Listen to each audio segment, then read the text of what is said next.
আপনারা তো জানেন আজকে আমাদের দেশনেত্রী বেগম খালেদা জিয়ার মর্নিং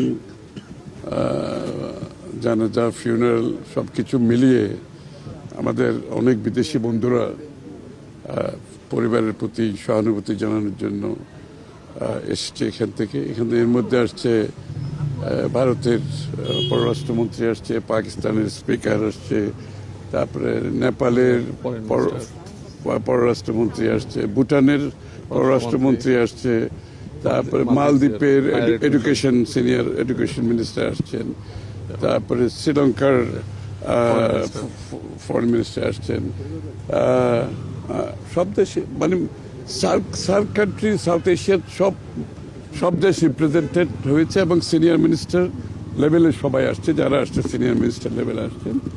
তো সুতরাং এটা আমাদের দুই দিক থেকে একটা বিষয় হচ্ছে দেশনেত্রী বেগম খালেদা জিয়ার প্রতি তার যে নেতৃত্বে বাংলাদেশ একটা দেশে এবং দেশের বাইরে আমাদেরকে একটা সম্মানের জায়গায় নিয়ে গেছে এবং বাংলাদেশকে তারা যেই চোখে দেখছে সেটা সাধারণ একটি দেশ হিসেবে নয়, আমরা একটা জায়গায় পৌঁছেছি এবং সেখানে বেগম খালেদা জিয়ার যে অবদান সেটা তার স্বীকৃতি হিসাবে তারা বাংলাদেশে আসছে এবং আগামীতে বাংলাদেশের সাথে এই সমস্ত দেশগুলোর সম্পর্ক সম্বন্ধে আমরা আলোচনা করেছি। তারাও যে আগামী দিনে যদি বিএনপি নির্বাচিত হয় জনগণের ভোটে, তাহলে আগামী দিনের যে কি ধরনের সম্পর্ক আমরা করতে চাই তাদের সাথে এবং আমরা তাদের ফরেন রিলেশনশিপ কি হবে তাদের সাথে এবং ব্যবসা বাণিজ্য, বিনিয়োগ, কালচার, সংস্কৃতি,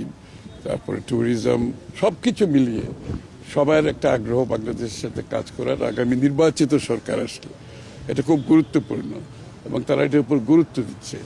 তো সুতরাং আমাদের সাউথ এশিয়ার আরেকটা বিষয় হচ্ছে, আমরা দেখেন সাউথ এশিয়া বিশ্বের মধ্যে বর্তমানে সবচেয়ে কম ইন্টিগ্রেটেড একটা রিজিয়ন। তো এই ইন্টিগ্রেশনটা আমরা কিভাবে করতে পারি আগামী দিনে? প্রত্যেকটি দেশ আমাদের সাপ্লাই চেইন, খাদ্যদ্রব্য থেকে শুরু করে র মেটেরিয়াল থেকে শুরু করে এই সাপ্লাই চেইনটা আমরা কিভাবে ইমপ্রুভ করতে পারি, আমাদের অর্থনৈতিক উন্নয়নে একজন আরেকজনের সাথে কিভাবে সহায়ক ভূমিকা পালন করতে পারে, এই বিষয়গুলো উঠে এসেছে।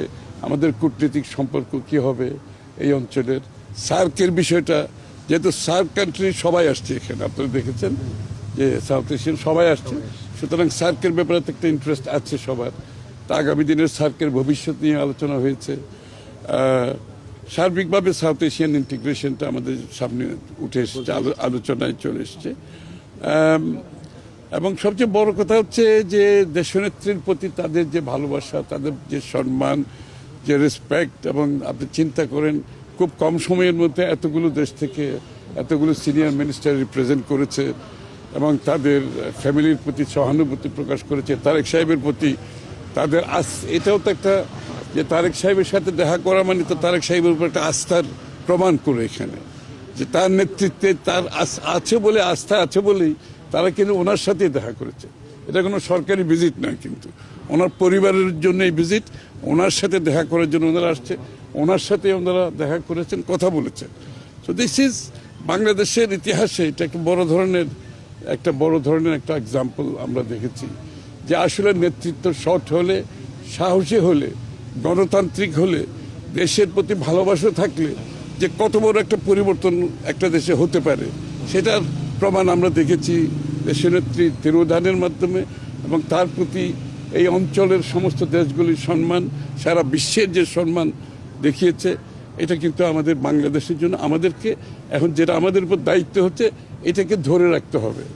এবং তারেক রহমান সাহেবের নেতৃত্বে আমরা কীভাবে এটা ধরে রাখবো আগামী দিনে, এটা চ্যালেঞ্জ। এবং আমরা এই চ্যালেঞ্জ ইনশাআল্লাহ বিএনপির পক্ষ থেকে আমাদের নেতা আমরা সবাই গ্রহণ করেছি। এইভাবেই আগামীর বাংলাদেশের যে মানুষের প্রত্যাশা, যে আকাঙ্ক্ষা, সেটা পূরণ করার জন্য আমরা অঙ্গীকারবদ্ধ, প্রতিজ্ঞাবদ্ধ, সেদিকে আমরা এগিয়ে যাচ্ছি ইনশাআল্লাহ। সবাই দোয়া করবেন। আশা করি ম্যাডাম চলে গেছে, ম্যাডাম যে টর্চ বেয়ারার হিসাবে যে টর্চটা তারেক রহমান সাহেবের হাতে তুলে দিয়েছে, সেটা আমরা ইনশাআল্লাহ ক্যারি করতে পারবো আগামী দিনে, সেটা আমাদের বিশ্বাস আছে। একটা বিষয় একটুখানি, যে আপনার ভারতের পররাষ্ট্রমন্ত্রী আপনার ডক্টর শ্রী জয়শঙ্কর আপনার দেখা করেছেন, শোক বার্তাও দিয়েছেন। তো একটুখানি আপনি সেখানে ছিলেন, আমরা দেখেছি আর কি। তো আপনার ওনাদের কি ধরনের বার্তা, মানুষ আসলে খুব ইন্টারেস্টেড জানতে চায় এই যে মানে 5 আগস্টের পরবর্তী যে প্রেক্ষাপট রাজনৈতিক, সেখানে আপনার আজকে যে উনি এসেছেন, শোক বার্তা দিয়েছেন নরেন্দ্র মোদী, একটু যদি আপনার মানুষের খুব জানবার আগ্রহ আছে আর কি, যে কী ধরনের বার্তা আপনার, আপনি যেটা বললেন যে সম্পর্কের যে বিষয়টি আর কি, আগামী ইলেকশন একটু যদি বলতেন, মানুষের খুব জানবার আগ্রহ আছে। এটা তো খালি ভারতের পররাষ্ট্রমন্ত্রী, আমি তো বললাম এই অঞ্চলের সব দেশ থেকে আসছে, সব দেশের প্রায় পররাষ্ট্রমন্ত্রী সবাই আসছেন, অন্য মন্ত্রীরা আসছেন। সবার বার্তা একটা হচ্ছে বাংলাদেশের সাথে আগামী দিনের একটা সুসম্পর্ক সবাই চাচ্ছে, এবং তারেক রহমান সাহেবের নেতৃত্বের প্রতি তাদের আস্থা আছে বলেই ওনারা এত দূর ট্রাভেল করে এসে ওনার সাথে দেখা করে ওনার প্রতি, পরিবারের প্রতি সহানুভূতি দিচ্ছে। এটা তো একটা এক্সাম্পল। দেশনেত্রী বেগম জিয়া, খালেদা জিয়া বাংলাদেশে কোনো ক্ষমতাই নাই, ওনার পরিবারের কেউ ক্ষমতায় নাই, বিএনপি ক্ষমতায় নাই। এরপরও সমস্ত দেশগুলো যে আস্থা রেখেছেন বিএনপির উপরে, ওনার তারেক রহমান সাহেবের নেতৃত্বে, ওনার পরিবারের প্রতি যে সম্মান দেখিয়েছেন, এটা তো বাংলাদেশের জন্য সম্মান। সুতরাং সেই সম্পর্ক শুধু ভারতের বেলায় না, সকলের বেলায় প্রযোজ্য, একরকম। আমরা তো আমাদের নিজস্ব বাংলাদেশের পররাষ্ট্র নীতিতে সকলের সাথে আমাদের সম্মানের সাথে সম্পর্কের কথা বলছি। প্রত্যেকটি দেশের পরস্পর স্বার্থ সংরক্ষণের মাধ্যমে সম্পর্কের কথা বলছি। সুতরাং এর বাইরে তো কোনো দেশের সাথে হবে না, সবার সাথে একইভাবে আমাদের আগামী দিনে পররাষ্ট্রনীতি পরিচালনা করব। সকলের জন্য এটা প্রযোজ্য। Thank you.